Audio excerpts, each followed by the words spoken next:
She walked into the dealership wearing jeans and a simple white t-shirt. She was inquiring about a luxury car. The salesman looked her up and down with disdain. "I'm sorry, but I think you're in the wrong place," he sneered, gesturing toward the exit. "These vehicles start at $300,000. As other staff members snickered and customers stared, her face flushed with humiliation. She left without saying a word. The next morning, a gleaming Rolls-Royce Phantom pulled up outside the dealership. When the back door opened, the salesman's jaw dropped. He never saw it coming. The prestigious Houston Elite Motors sparkled under the morning light. Glass walls showcased a fleet of exotic vehicles that most people would only dream of owning. Porsche, Bentley, Aston Martin, Ferrari, each more expensive than the last. Emily Johnson, or Emily to those who knew her, stepped through the doors. Her blonde ponytail bounced slightly with each step. Her simple white t-shirt, well-worn jeans, and minimal makeup reflected a woman who valued practicality over presentation. At 35, she exuded a quiet confidence that came from knowing exactly who she was. What wasn't apparent from her modest appearance was that Emily was the founder and driving force behind the Johnson Foundation for Children with Disabilities, an organization that had transformed thousands of young lives. Years before meeting her now husband, she had built the foundation from nothing, pouring her heart and education in special needs development into creating real change. As she entered the showroom, her eyes immediately fell on a sleek midnight blue coupe, perfect for her sister's 40th birthday. Sarah had always dreamed of owning a luxury car, and after beating breast cancer last year, Emily wanted to give her something truly special. She could easily afford it. Her foundation's success and personal investments had made her comfortable in her own right, though few knew that. Across the showroom, Ryan Davis adjusted his blue tie and straightened his navy suit jacket. As sales manager, he prided himself on being able to spot serious buyers instantly. At the sight of Emily and her casual clothes, he smirked and nodded to his colleagues. This would be amusing. "Good morning." Emily smiled at a young salesman named Michael who approached her. "Welcome to Houston Elite Motors. I'm Michael. Is there something specific you're interested in today?" Before Emily could respond, Ryan smoothly intercepted. "I'll handle this, Michael," he said, then turned to Emily with a practiced smile that didn't reach his eyes. "Looking for directions, ma'am?" And just like that, Emily's day at the dealership began, a day that would change perspectives for everyone involved. "Actually," Emily replied pleasantly, "I'm interested in that midnight blue coupe." She pointed to the $285,000 vehicle displayed on the elevated platform. Ryan Davis's smile tightened. He'd seen this before. People wandering in to daydream about cars they could never afford.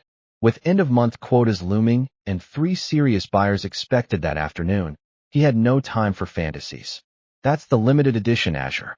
Only 15 were made this year," he said, emphasizing each word as if speaking to a child. "Perhaps I could direct you to our used car division.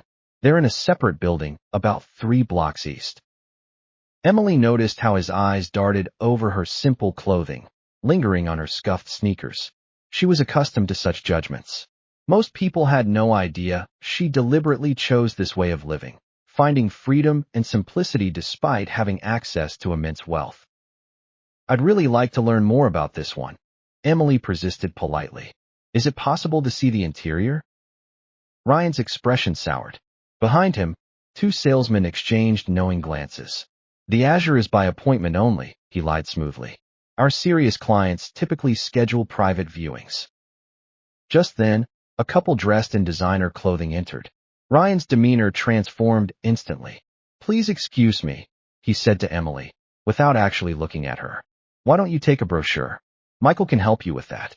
He strode toward the couple, arms outstretched. "Welcome, Mr. and Mrs. Anderson.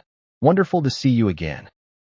Michael, the younger salesman, approached Emily with an apologetic smile. He couldn't be more than 25, and his suit seemed a size too large. "I'm sorry about that," he said quietly. "Would you like me to tell you about the Azure?" "I would. Thank you," Emily replied. As Michael enthusiastically described the vehicle's features, Emily noticed Ryan leading the well-dressed couple directly to the Azure. He opened the door with flourish, inviting Mrs. Anderson to sit inside. the same car he'd claimed was appointment only. That's quite all right, Emily assured the now uncomfortable Michael. I understand how these things work. Across the showroom, Ryan was performing his well-rehearsed sales routine. This particular model has a waiting list of 8 months, but I've set aside one for special clients, he told Mrs. Anderson. She ran her hand along the leather interior. It's exquisite, but I'm not sure about the color. We could certainly discuss custom options, Ryan assured her. Emily approached quietly, standing just within earshot. Excuse me, she said. I was hoping to inquire about purchasing this model. Ryan's face hardened. As I mentioned earlier, this vehicle is being shown to these customers, he said with barely contained irritation. Perhaps you could come back another time, or, as I suggested, check our used car options. The couple looked uncomfortably between Ryan and Emily. I'm specifically interested in this car, Emily stated calmly, for my sister's birthday next month. Ryan stepped away from the Andersons, lowering his voice. Look, I understand people like to dream, but this is a place of business. That vehicle will cost more than most homes. Now, I've been patient, but you're interrupting a legitimate sale. Several nearby customers had stopped to watch the uncomfortable exchange. Michael hovered anxiously at the periphery. I'm prepared to make a cash purchase today, Emily said, maintaining her composure. That was when Ryan's professional veneer completely cracked. He laughed, a short, harsh sound that echoed across the showroom floor. Several heads turned. A cash purchase? Really? His voice was louder now, designed to humiliate. This isn't a yard sale. We're talking about $250,000. People who can afford these cars don't dress like. He gestured dismissively at her outfit. Emily felt her cheeks flush, not from embarrassment, but from a slow-building anger. Not for herself. She'd experienced such treatment before, but for anyone who had ever been judged by their appearance. I believe my money is as good as anyone else's, she said quietly. Ryan stepped closer, towering over her. Let me be clear, he said, no longer bothering to hide his disdain. You are wasting my time and embarrassing yourself. Either make an appointment for a serious discussion, dressed appropriately, or please leave the premises. The showroom had gone silent. The Andersons had stepped away from the car, visibly uncomfortable. Is there a problem here? A new voice joined the conversation. The dealership's owner, Robert Parker, attracted by the commotion, assessed the situation quickly, taking in Emily's simple appearance and the watching crowd. His expression made it clear which side he was taking. I see, he said. Mrs. Johnson, Emily supplied. Emily Johnson. Miss Johnson, perhaps there's been a misunderstanding. Our clientele typically, well, they understand the exclusivity of our vehicles. I understand perfectly, Emily replied, her voice steady despite the humiliation burning in her chest. Your sales manager has made your policies quite clear. Ryan stepped forward again, his voice dripping with condescension. If you're genuinely interested, which I doubt, you can call for an appointment. But I'd suggest bringing proof of funds and dressing the part. These cars, he gestured around the showroom, are for a certain class of people. A murmur rippled through the onlookers. Someone snickered. Emily looked around at the judging faces, at Ryan's smug expression, at the owner's tacit approval of his employees' behavior. She'd faced discrimination before, but rarely so blatantly, so publicly. I see, she said simply, with dignity intact but spirits bruised. She turned and walked toward the exit. Behind her, she heard Ryan's voice, not quite quiet enough. Some people just don't know their place. As she pushed through the glass doors into the morning sunlight, Emily pulled out her phone. The humiliation stung, but a small, resolute smile formed on her lips as she dialed. The Johnson estate sat on 5 quiet acres outside Dallas, its understated elegance revealing nothing of the billions behind its ownership. Ethan Johnson preferred it that way. At 41, the tech visionary had revolutionized renewable energy storage technology, building a fortune while maintaining a deliberately low profile. When Emily entered his home office, Ethan looked up from his desk, immediately setting aside his work. 15 years of marriage had taught him to read her expressions with precision. Something was wrong. What happened? he asked, moving around the desk to meet her. Emily sank into a leather chair, the morning's events washing over her. A new experience, she said with a wry smile that didn't reach her eyes. She recounted the experience at the dealership, the condescension, the humiliation, the blatant discrimination. As she spoke, Ethan's expression darkened, but he remained silent, giving her the space to process. It's not about me, she concluded. I have the privilege of walking away, knowing the truth. But how many people get treated that way every day without the comfort of knowing they actually could afford what they're being denied? Ethan nodded thoughtfully. In their years together, this was what had always moved him most about Emily, her consistent concern for others, even when she herself had been wronged. So, what would you like to do about it? He asked finally. Part of me wants to do nothing, just buy Sarah's gift elsewhere. But then I think about that young salesman, Michael, who treated me with respect regardless of how I was dressed. And I think about all the people who face that kind of judgment without having any recourse. She looked directly at Ethan. These people need to understand that worth isn't determined by appearance. But I don't want vengeance. I want awareness. Ethan nodded slowly, a plan forming. I think I might have an idea that accomplishes both. Nothing too dramatic, Emily warned, knowing her husband's protective instincts. No buying the dealership and firing everyone. Ethan laughed. Nothing so cliché. But maybe. He leaned forward, eyes twinkling. A little education is in order. Together, they crafted a plan, not for revenge, but for enlightenment. Something that might change perspectives more effectively than simple retribution. Are you sure you don't want to come along? Ethan asked when they'd finalized the details. Emily shook her head. This isn't about me needing to witness their comeuppance. It's about them learning to see beyond appearances. She paused, then added with a smile. But I expect a full report. As evening settled over their home, Ethan made several phone calls, setting things in motion for the following morning. Tomorrow would bring a powerful lesson in humility and the danger of assumptions, not just for Ryan Davis, but for everyone at Houston Elite Motors. The following morning arrived with picture-perfect weather. Ryan Davis entered Houston Elite Motors with a confident stride, straightening his signature blue tie. Yesterday's incident with the underdressed woman had become an amusing anecdote he'd shared over drinks with colleagues, another delusional dreamer thinking she belonged in the world of luxury. The showroom gleamed under carefully positioned lights, exotic cars arranged strategically to maximize their allure. Ryan had just finished the morning staff meeting, emphasizing the importance of qualifying customers properly. Remember, he'd instructed the sales team, our time is valuable. We cater to a specific clientele. It's not elitism, it's efficiency. Michael, the young salesman, had remained quiet during the meeting, his discomfort evident. Ryan made a mental note to have a word with him about proper customer assessment. At precisely 10:17 a.m., the distinctive purr of an exceptional engine drew attention. Outside, through the floor-to-ceiling windows, a vehicle unlike any other glided to a stop directly in front of the main entrance. Conversations halted mid-sentence. Even Ryan, typically unimpressed by luxury vehicles given his daily proximity to them, felt his pulse quicken.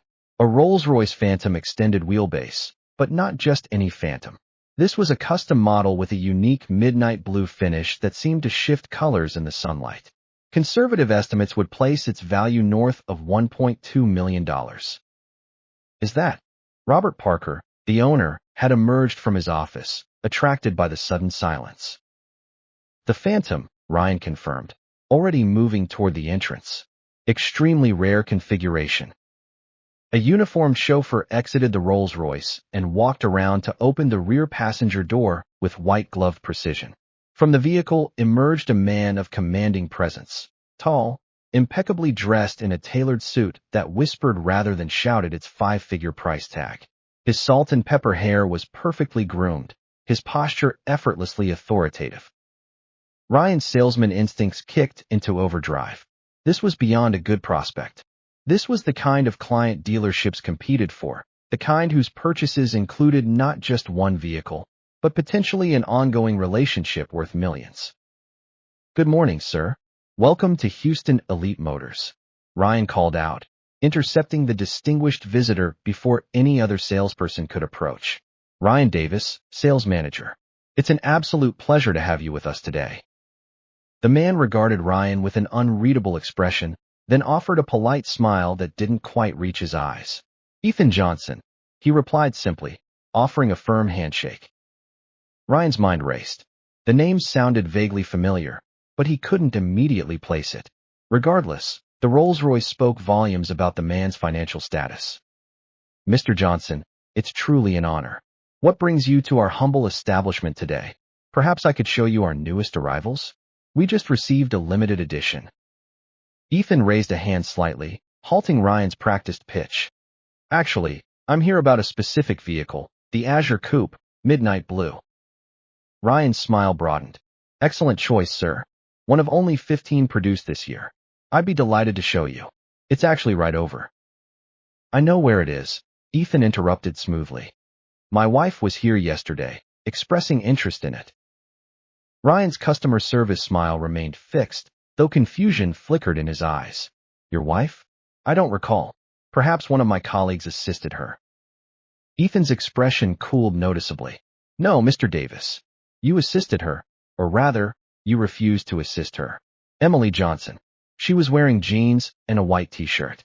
You suggested she might be more comfortable looking at used cars. The blood drained from Ryan's face as realization dawned.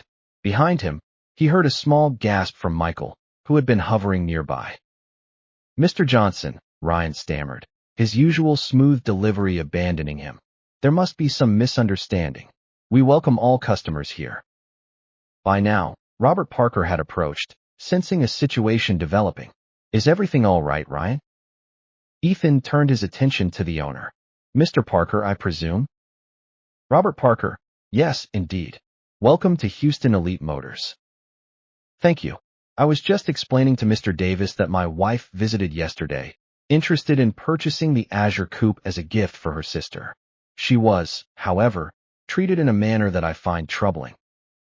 Robert's expression shifted rapidly from welcoming to concerned. I'm sorry to hear that. I believe I was briefly involved in a conversation, but I wasn't aware of all the details. The details include your sales manager here suggesting that people like her don't belong in an establishment like this, based solely on her casual attire. By now, a small crowd had gathered, other salespeople, support staff, and even a few early customers. The showroom had gone completely silent. Mr. Johnson, Ryan began, desperation creeping into his voice. If there was any misunderstanding.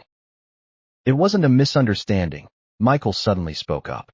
All eyes turned to the young salesman, who looked surprised at his own courage. Miss Johnson was treated poorly. She was polite and specific about her interest in the Azure, and she was dismissed repeatedly based on her appearance. Ryan shot Michael a withering look, but the damage was done. Ethan turned back to Robert Parker. You know, it's interesting. My wife founded and runs the Johnson Foundation for Children with Disabilities. It's been her life's work since before I met her. She's raised over $50 million for specialized medical equipment and educational programs. He paused, letting this sink in. Emily chooses to dress simply because she believes in living modestly, despite our means. It's one of the countless reasons I love her. Robert Parker had gone pale. Mr. Johnson, I assure you, this does not reflect the values of our dealership. We pride ourselves on. Actions speak louder than mission statements, Mr. Parker. Ethan interrupted firmly. Now, regarding the Azure, I'm not here to purchase just one vehicle. Ryan perked up slightly at this, a glimmer of professional hope breaking through his distress. I was planning to purchase the Azure for my wife's sister, as Emily intended. But I was also considering a fleet replacement for our corporate vehicles, 7 in total, and my personal collection could use updating as well. Mason's eyes widened. A sale of that magnitude would make their quarterly targets in a single transaction. However, I find myself questioning whether this is the right establishment for such a significant investment, Ethan continued. The silence in the showroom was absolute. Ryan looked physically ill. Mr. Johnson, Robert began desperately. I cannot apologize enough for this unfortunate incident. I assure you, this is not how we conduct business. Please allow us to make this right. Ethan considered this for a moment. Perhaps there is a way forward, he said finally.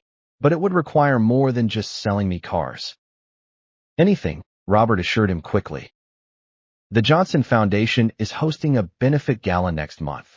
We're raising funds for a new adaptive sports complex for children with physical disabilities. He turned to Ryan. I think your presence would be educational. Ryan swallowed hard. Sir. Not as a guest, Ethan clarified. As a volunteer. The foundation is always looking for people to help with setup, to assist the children, to see firsthand the work being done. The implication was clear. This wasn't just about selling cars anymore. It was about learning a fundamental lesson in human value. Additionally, Ethan continued, addressing Robert Parker. The dealership might consider implementing a training program on unconscious bias. I know several excellent consultants. Robert nodded emphatically. Absolutely. We would welcome such an initiative. As for the vehicles, Ethan turned to Michael, the young salesman who had spoken up. I'd like you to handle all the paperwork, starting with the Azure for my sister-in-law. Michael's eyes widened. Me? I'd be honored. Good, Ethan said with finality. Now, shall we discuss the specifics of the corporate fleet? As they moved toward Parker's office, Ethan paused in front of the Azure, running his hand along its sleek contour. My wife has excellent taste, doesn't she? Behind them, Ryan Davis stood motionless. His perfect world had been fundamentally altered. The harsh truth had finally dawned on him. He had revealed his character not by how he treated those he thought important, but by how he treated those he believed were not. 1 month later, the Johnson Foundation Benefit Gala transformed the Grand Dallas Hotel into a celebration of possibility. Children with various disabilities and their families mingled with donors, medical professionals, and supporters. Near the entrance, Ryan Davis, dressed not in his usual attire but in the event staff uniform, directed guests and assisted a young boy in a wheelchair. The past month had changed him profoundly. His volunteer work at the foundation had started as an obligation, the price of professional survival, but something unexpected had happened.